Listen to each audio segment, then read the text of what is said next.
Hey everyone, welcome back. In this video, I'll show you how to manage tasks in Notion step by step in 2026 using a simple system that stays organized without feeling overwhelming.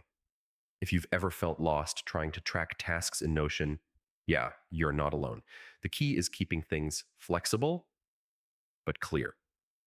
Let's start by opening your Notion workspace. From the sidebar, create a new page and name it something like Task Manager or My Tasks.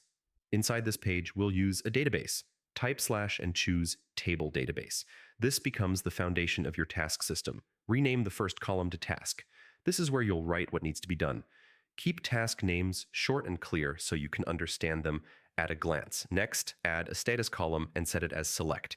Create options like To Do, In Progress, and Completed.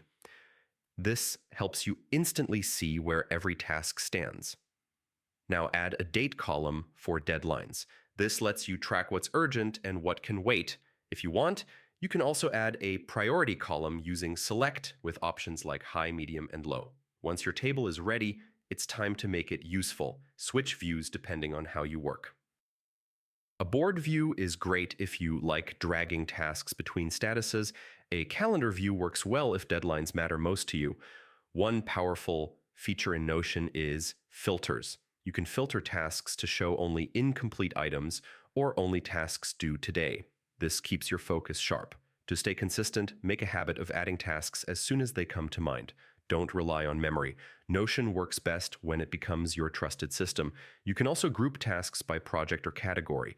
Adding a simple select or relation field helps you keep work and personal tasks separated without creating multiple lists. For daily planning, create a linked view of your task database on your dashboard. Show only today's or active tasks so you always know what to work on next.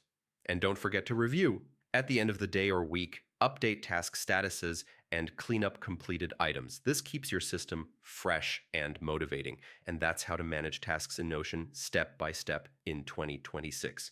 If this guide helped you, make sure to like the video, subscribe for more Notion tutorials, and I'll see you in the next one.